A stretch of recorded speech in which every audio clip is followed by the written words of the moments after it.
You're looking at a live view of Falcon 9 set to lift off from Space Launch Complex 40 at Cape Canaveral Space Force Station in Florida in just under 17 minutes from now. Today's mission marks SpaceX's 10th mission of 2024 and second mission headed to the International Space Station so far this year. Thanks for tuning in to today's coverage of NG-20, Northrop Grumman's 20th resupply mission to the orbiting laboratory. I'm Jessie Anderson, a manufacturing engineering manager here at SpaceX. Since 2012, SpaceX's Falcon 9 rocket has supported operations on the International Space Station, delivering critical science, hardware, and supplies to crew aboard the space station with the use of our Dragon crew and cargo vehicles. And today, for the first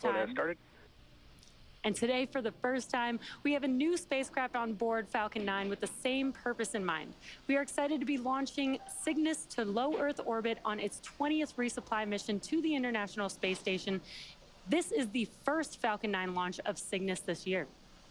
As part of NASA's commercial resupply services contract, SpaceX and Northrop Grumman offer safe, reliable, and cost-effective transportation to and from the International Space Station. Now, in fact, Dragon and Cygnus are currently the only two operational U.S. cargo supply vehicles capable of supporting station activities, and Falcon 9 is the only U.S. launch vehicle in operation capable of delivering these spacecraft to low Earth orbit. The teams here at SpaceX are proud to provide these services which ultimately further our goal of one day making life multiplanetary. Now at T-minus 15 minutes and 30 seconds, all is looking good for an on-time launch. The vehicle and payload are healthy, the range is ready to support, and weather looks great there in Florida. As you might imagine, the crew on board the space station is preparing for their upcoming delivery. For more on those preparations, NASA's Rob Navius. Rob? Well, thank you, Jesse, and good day to everyone from Mission Control in Houston and the International Space Station Flight Control Room here at the Johnson Space Center.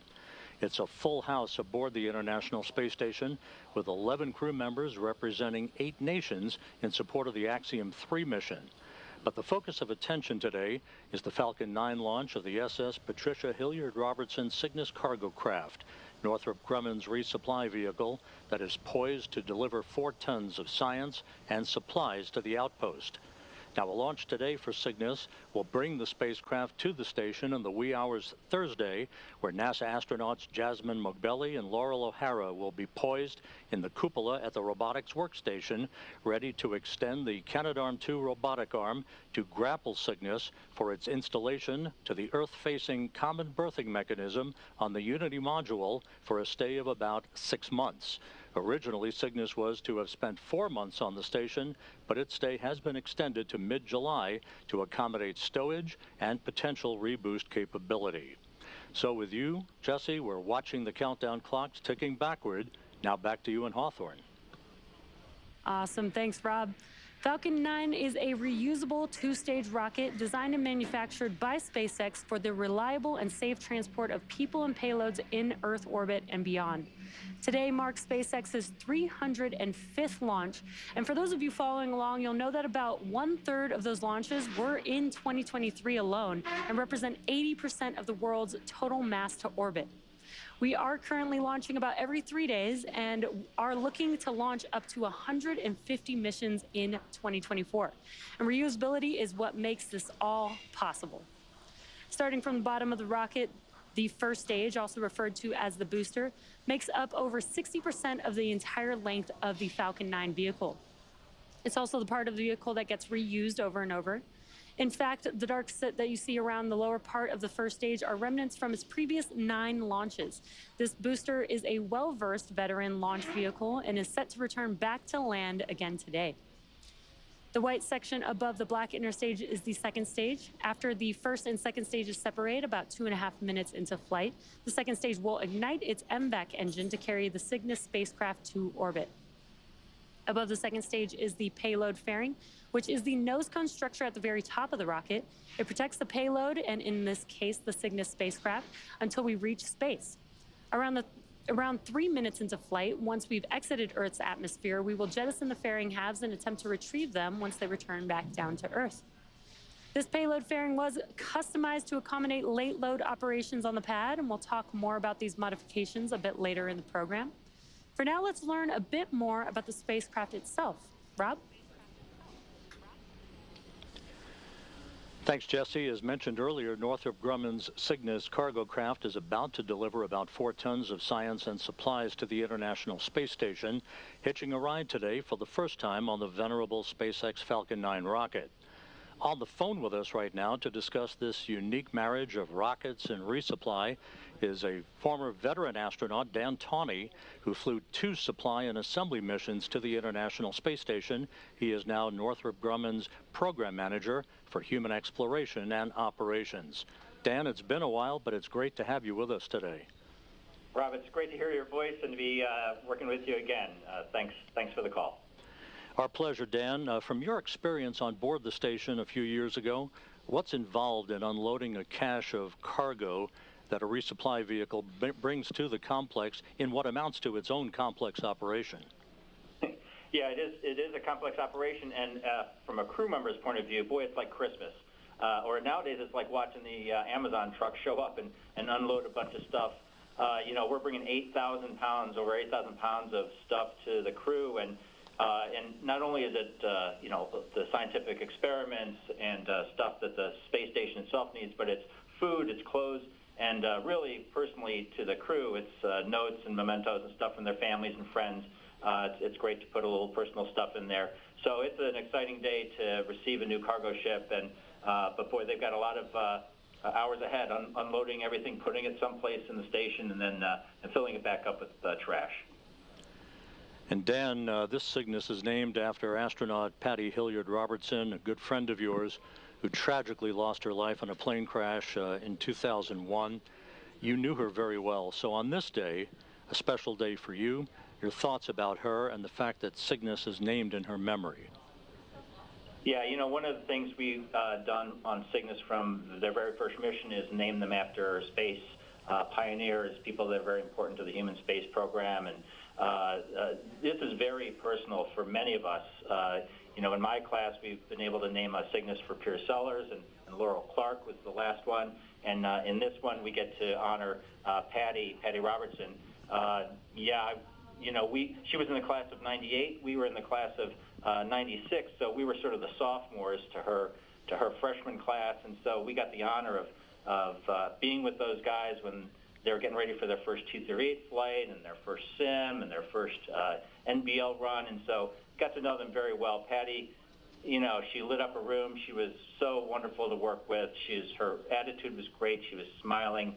Everybody loved her, and it's such a tragedy when we lost her. So it is certainly my pleasure and my honor to be part of the Cygnus team that gets to honor Patty and her memory and get her into space sort of officially, or get her namesake into space. So it's really a fantastic honor and a pleasure for us to be able to do that. Dan, thank you so much for your time today. Appreciate your thoughts and good luck today. Dan Tawney, Northrop Grumman's Program Manager for Human Exploration and Operations. With that, Jesse, back to you in Hawthorne. In order to support Cygnus missions, SpaceX designed a custom fairing and payload transfer truck with a mobile clean room to support late load operations, which happen while the rocket is horizontal and on the pad deck.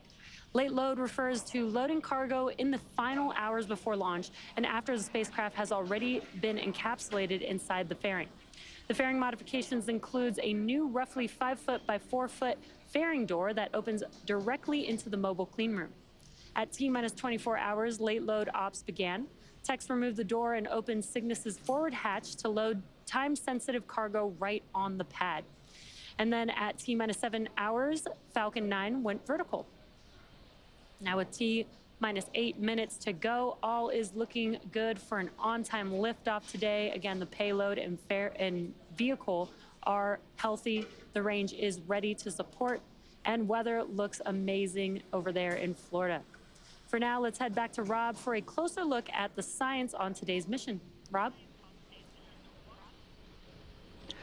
Jesse, thanks. We're at T-minus 7 minutes, 30 seconds and counting to the launch of the Falcon 9 rocket and the Northrop Grumman Cygnus cargo craft, which, as we said, is delivering about 4 tons of science and supplies to the space station. You know, science for every crew that lives and works on board the station is the main objective of activities up on orbit. Today's delivery is designed to improve robotic surgeries on Earth, 3D printing techniques, and the growth of cartilage and microgravity. So let's take a quick look at the science aboard Cygnus.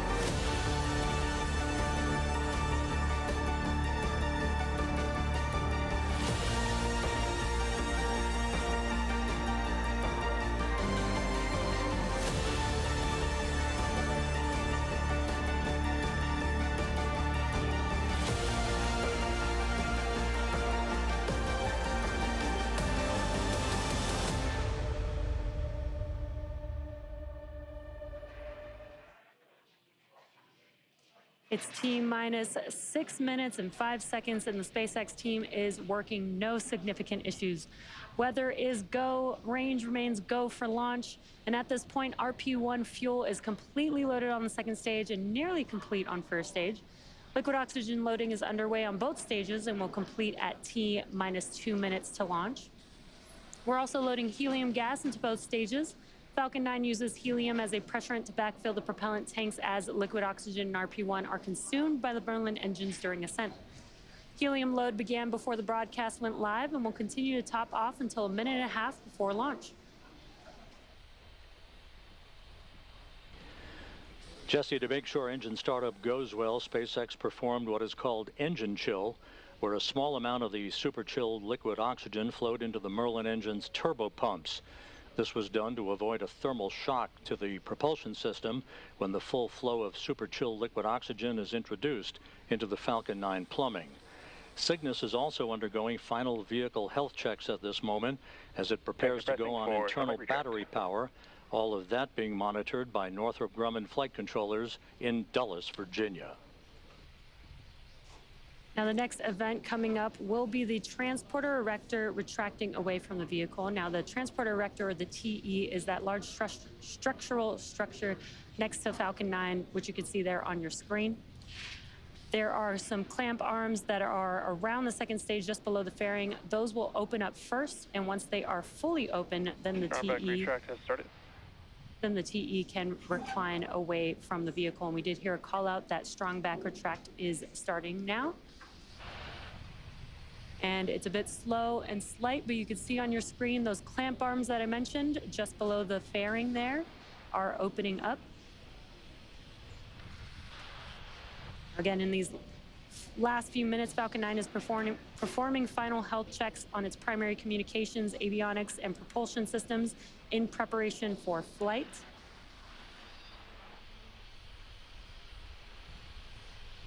And it looks like the clamp arms are now fully open, and it's very slow and slight, but you can see the TE slowly moving away from the vehicle.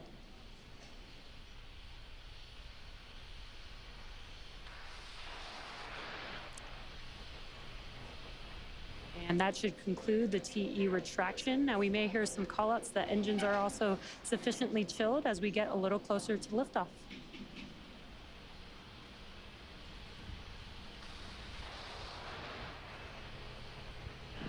We're coming up on the T-minus 3 minute mark until launch. Checkouts of the second stage thrust vector control actuators will soon begin. This is referred to as an engine gimbal or wiggle test, when SpaceX moves the nozzles ever so slightly to make sure that the guidance hardware is acceptable for flight. SpaceX does the same checkouts on the first stage engines. That happens just a few seconds before engine ignition. By the way, at the time of launch, the International Space Station will be flying some 260 statute miles over the South Pacific, southeast of New Zealand. The next milestone coming up will be propellant loading completion on the vehicle. At T-minus 3 minutes, we wrapped up liquid oxygen loading on the first stage vehicle, and coming up next will be liquid oxygen loading completion on the second stage. Once that happens, Falcon 9 will be fully loaded with 1 million pounds of kerosene fuel and liquid oxygen. Cygnus is also performing its final health checks to make sure that all of its primary systems are ready for its rendezvous with the space station. Just waiting for the second stage liquid oxygen loading call out.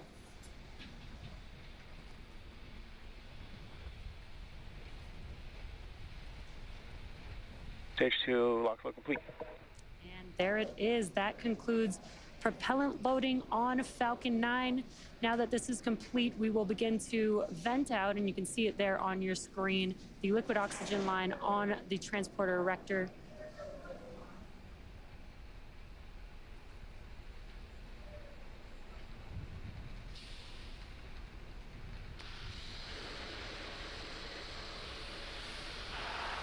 Ground gas closeout.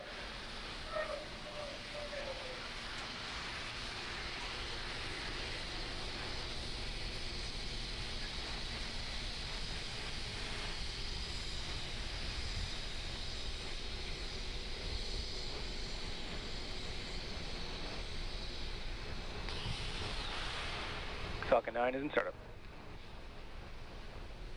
There's the call. Falcon 9 in startup. Cygnus now transitioning to internal power. The Falcon 9 computers are in final pre-launch checks.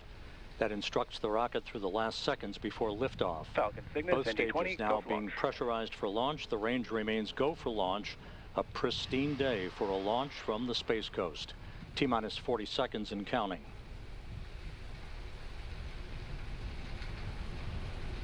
30 seconds.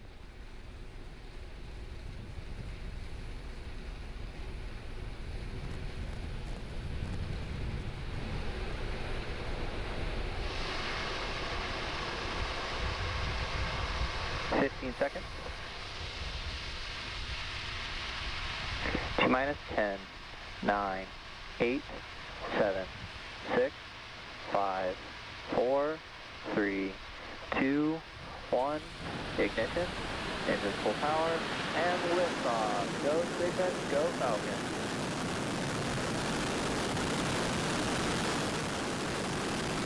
Falcon 9 and Cygnus begin their flight, taking aim on the International Space Station.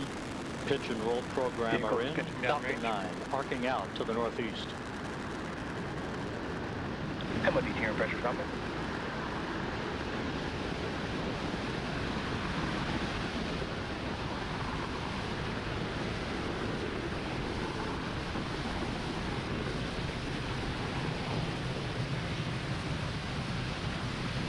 At T plus 40 seconds, Falcon 9 has successfully lifted off from Space Launch Complex Power and 40. telemetry nominal. This is our 10th mission of the year and second to the International Space Station. And we've throttled down our engines in preparation for Max Q, which is coming up here in a few seconds. This is the largest structural load. Supersonic. This is the largest structural load that the vehicle will see on ascent.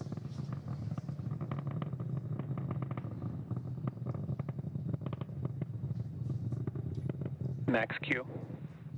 And great news, we've passed through Max Q and are throttling those engines back up.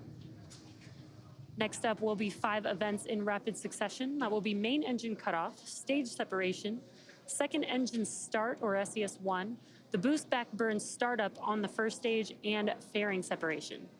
Main engine cutoff, or what we call MECO, is where all 9 M1D engines on the Falcon 9 first stage will shut down. It's all those engines that you see there on your screen. And this will be followed by stage separation, or the separation of the first and second stages. A few seconds later, the Merlin vacuum engine on the second stage will ignite to boost Cygnus to low Earth orbit, which is also known as SES-1. Then Falcon 9's first stage will ignite again to orient itself to head back to land with the boost back burn. Shortly thereafter, the fairing halves will separate and expose the spacecraft to the vacuum of space. Again, those 5 events coming up in a few seconds. MECO, stage separation, SES-1, the boost back burn starting up, as well as fairing separation. MECO. Stage separation confirmed.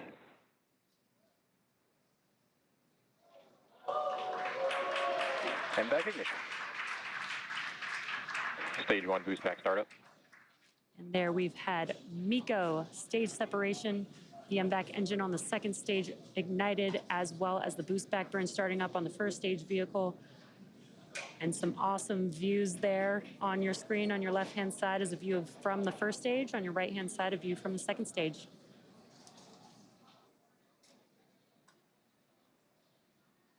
Fairing separation confirmed.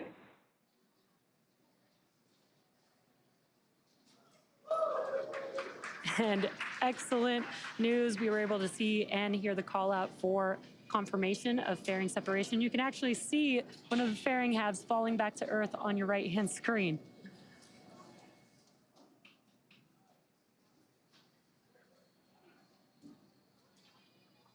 Stage 1 boost back shutdown.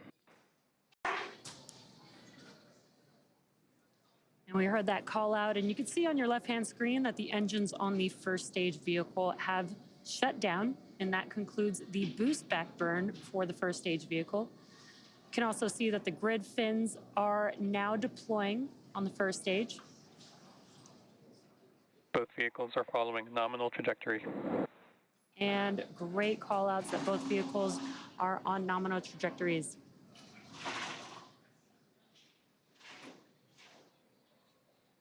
Some awesome views on your screen. Again, on your left-hand side is a view from the first stage. On your right-hand side is a view from the second stage looking at our MVAC engine. You're watching a live webcast for NG-20, Northrop Grumman's 20th resupply mission to the orbiting laboratory. This is SpaceX's 10th mission for 2024 and the second flight to the International Space Station just this year. You might be interested to know, in order to get to space, the rocket has to do more than just go up. It also has to go sideways and really, really fast. At liftoff, gravity is pulling straight down on the vehicle. As we ascend, we tilt the engines, and the technical term for that is called gimbaling, and that turns the rocket horizontally. Now, we are still going up, but we are now also heading horizontally away from the launch pad, and that's what we call a gravity turn. An object typically needs to go 7.5 kilometers per second or 17,500 miles per hour horizontally in order to avoid being pulled back down to Earth and get into orbit. And that is exactly what this vehicle just performed.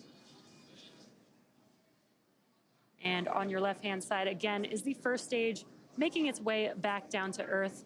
Today, we do have a land landing, so we do require 3 burns in order for it to make its way back to its landing zone. We've already completed the boost back burn for the vehicle as it oriented itself heading back towards land. Next up will be the entry burn, and that's where 3 of the Merlin engines will reignite. This helps to slow the vehicle down as it re-enters the upper parts of the Earth's atmosphere.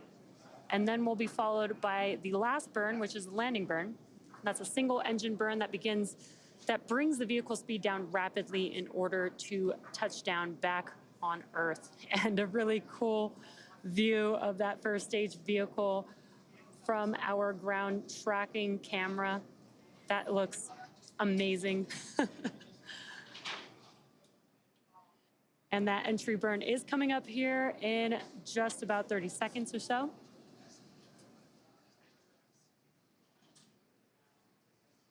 Views look amazing today. Again, you can see on your left-hand screen the view of Earth in the background of the first stage as it's coming back down to Earth to land on our landing zone. Right-hand screen, again, is of the second stage, looking aft at our MVAC engine.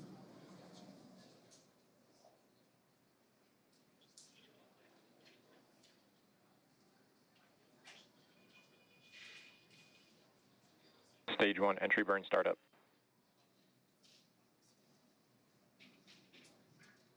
We just heard that call out, and you can see on your left-hand screen that the engines on the first stage vehicle have reignited. It's just about a 17-second burn. Stage 1 entry burn shutdown. And Stage awesome, 1 FTS has saved. awesome tracking view of our first stage vehicle. As you can see that the entry burn has concluded. And the first stage vehicle continues to make its way back down to Earth. Both vehicles continuing on a nominal trajectory. And this is an incredible view that we are getting of the first stage vehicle heading back to land. Right now, it's using its 4 grid fins to guide Stage 1 transonic. the vehicle during its descent.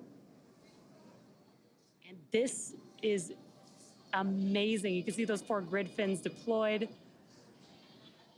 What a view that we Stage 1 have. landing burn.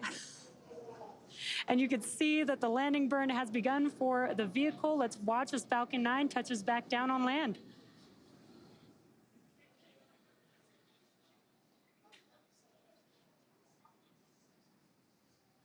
Stage 2 FTS has safed. Stage 1 landing leg deploy.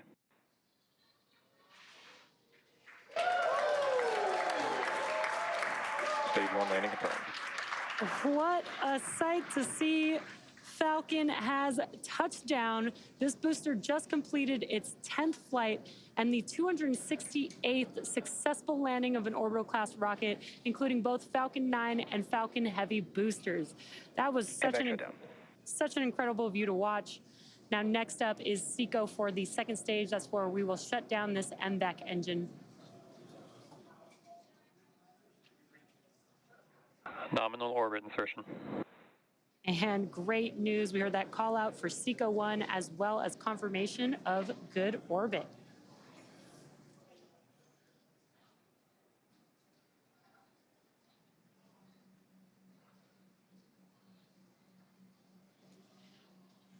At T plus 9 minutes and 15 seconds into the mission, the second stage has one last major task, commanding separation of the Cygnus spacecraft just a few minutes from now.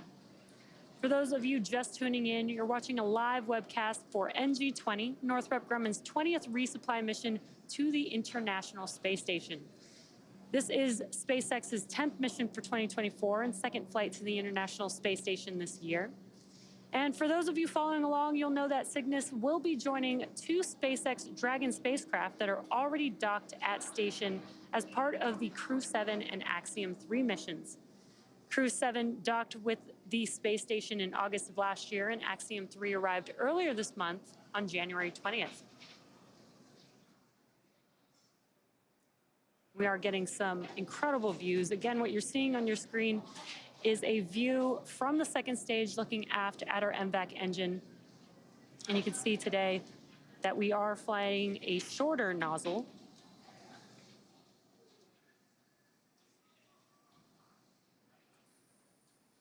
And there you can see that shorter nozzle there on your screen. Both Northrop Grumman and SpaceX have a long history of supporting the International Space Station with cargo missions like today's. SpaceX's first commercial resupply services, or CRS mission, CRS-1, launched in 2012 and made history by restoring America's capability to deliver and return cargo to the station. The Cygnus spacecraft has been visiting the International Space Station since 2013, and the first Cygnus CRS mission, Orb-1, launched in 2014. Cygnus has delivered more than 138,000 pounds of equipment, science experiments, and supplies to sustain the International Space Station's astronauts under NASA's Commercial Resupply Services contract.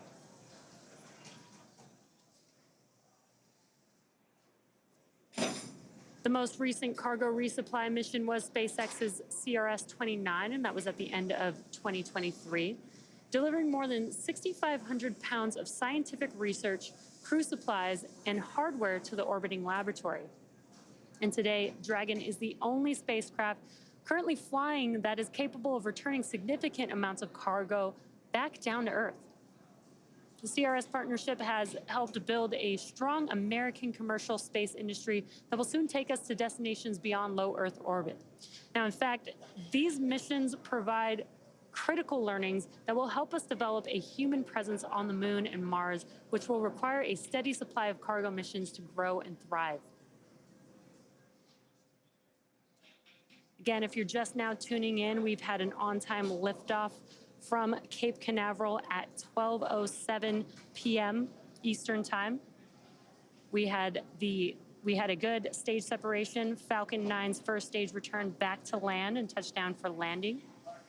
Now, right now, what you're seeing on your screen is a view from the second stage vehicle looking after the MVAC engine, but the Cygnus spacecraft is still attached. And we are just waiting for Cygnus separation from the second stage in just about a couple minutes from now.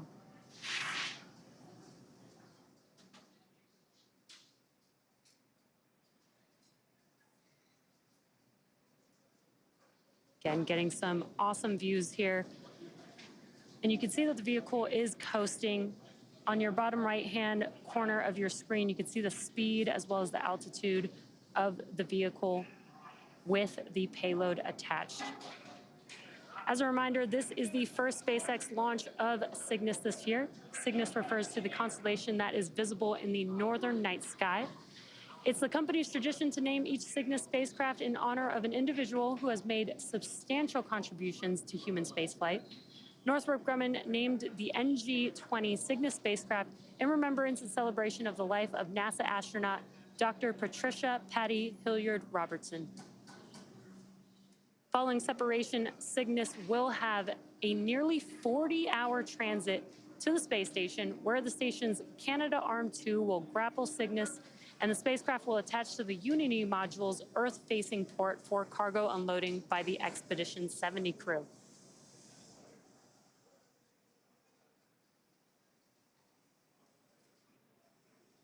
If you're just now joining us, you are watching the NG-20 mission carrying the Cygnus spacecraft currently attached to our Falcon 9 second stage, awaiting separation in just about under 30 seconds from now.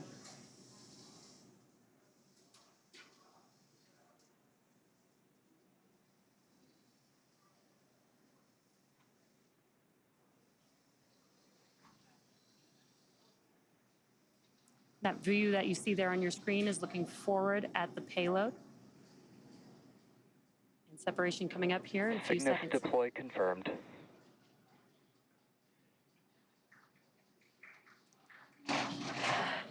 And an incredible view. You can see the Cygnus spacecraft drifting away from Falcon 9's second stage, confirming successful spacecraft separation. The Cygnus spacecraft is now on its way to the International Space Station, expected to arrive in just under 40 hours at 3:20 a.m. Central Time. And that's going to wrap it up for me here in Hawthorne. Be sure to check out spacex.com/launches for a schedule of our upcoming missions. In the meantime, Rob, what's next for Cygnus? Jesse, thanks very much. Great ride into orbit for Cygnus, and I must tell you that the flight controllers here in the International Space Station Flight Control Room were simply mesmerized by that great video of the first stage landing following its job to deliver Cygnus on its way to orbit. Joining me now on the phone here in Mission Control in Houston is Jeff Arend, the manager for the Systems and Integration Office for the International Space Station program. Jeff, welcome in with us today. Yeah, Rob, thanks for having me. Yeah, it's always good to talk with you. Jeff, a pretty significant day. How significant for the program was today's launch as SpaceX and Northrop Grumman collaborated to send Cygnus on its way to the station? Yeah, I guess I'd start by kind of echoing what you just said, that both of our commercial partners, both for cargo and science delivery, as you said, Northrop Grumman and SpaceX, you know, they've each done an amazing job in all aspects of the service that they provide ISS. And as you kind of alluded to, they've stepped up their game even more this time around with the basically a seamless arrangement to launch Cygnus for the first time on a Falcon 9. So yeah, I can't say enough there. And as you know, the plan going forward is to continue this arrangement for at least a couple more Cygnus flights. And given the overall importance of cargo and science to our mission, you know, the significance of this partnership can't be emphasized enough. It's really hats off to these guys. Jeff, if you would, pretty busy up on the station, 11 crew members, 8 nations being represented in the midst of Axiom 3. So over the next 48 hours, outline for us the upcoming activities for the crew on board as they prepare for Cygnus's arrival Thursday. Yeah, happy to. I'm actually going to start a little bit earlier because it's good to remind folks that because this is a vehicle that we capture with the SSRMS, there is some study time and training time that the onboard crew goes through actually in the week leading up to this event. So Laurel and Jaws have been doing some work together, and they actually get some hands-on activity with the actual arm. We actually back away from a grapple fixture and then reapproach the grapple fixture similar to what they'll do for a capture. So they get a feel for how the arm actually performs in orbit. They also have to do a little house cleaning. There's, the port that Cygnus is going to usually has stowage in front of it. So they need to clear the port both for hatch opening and entering the Cygnus. And the other thing that serves for is we install a camera, an alignment camera that the crew will then check out, and it actually looks out the Node 1 hatch window, and that helps the ground team to actually, with their alignment, when they actually berth the Cygnus to Node 1 nadir. And then the final thing is tomorrow morning, actually before the actual Cygnus comes to station, they'll set up the robotics workstation that they use. They use that for monitoring Cygnus as it approaches ISS. They use it to ensure that the vehicle stays within the expected corridor and remains safe. And then, of course, they perform the capture operations of Cygnus when it gets to what we call its capture point. So, they got a lot on their plate, but it starts even before the week before the actual launch of the vehicle. Jeff, thanks very much. We appreciate your time today, as always. Yep. Thank you, Rob. Appreciate it. Jeff Aaron, the manager for the Systems and Integration Office for the International Space Station. Next up will be the deployment of Cygnus's solar arrays, scheduled to begin around an hour and 40 minutes from now. That critical milestone will take about 30 minutes to complete, and once the arrays are deployed, we'll provide an update on the station blog with the latest news. From this point on, Northrop Grumman flight controllers at their Mission Operations Center in Dulles, Virginia, will be monitoring Cygnus's flight to the International Space Station, along with flight controllers here in Houston. They'll work in tandem early Thursday as Cygnus arrives in the neighborhood of the orbital outpost. With that, we're going to wrap up our coverage of the launch of Northrop Grumman's 20th Commercial Resupply Services mission. Cygnus now on course to be captured at about 3:20 a.m. Central Time, 4:20 a.m. Eastern Time Thursday morning. Live coverage of rendezvous and capture will begin at 1:45 a.m. Central Time, 2:45 a.m. Eastern Time, followed by coverage of Cygnus's installation to the station at 4:45 a.m. Central, 5:45 a.m. Eastern Time. In the meantime, you can learn even more about this mission on the web at nasa.gov/commercial resupply. So on behalf of my colleague Jesse Anderson of SpaceX in Hawthorne and our colleagues at Northrop Grumman, thank you for joining us today. We'll see you back here early Thursday morning. This is Mission Control Houston.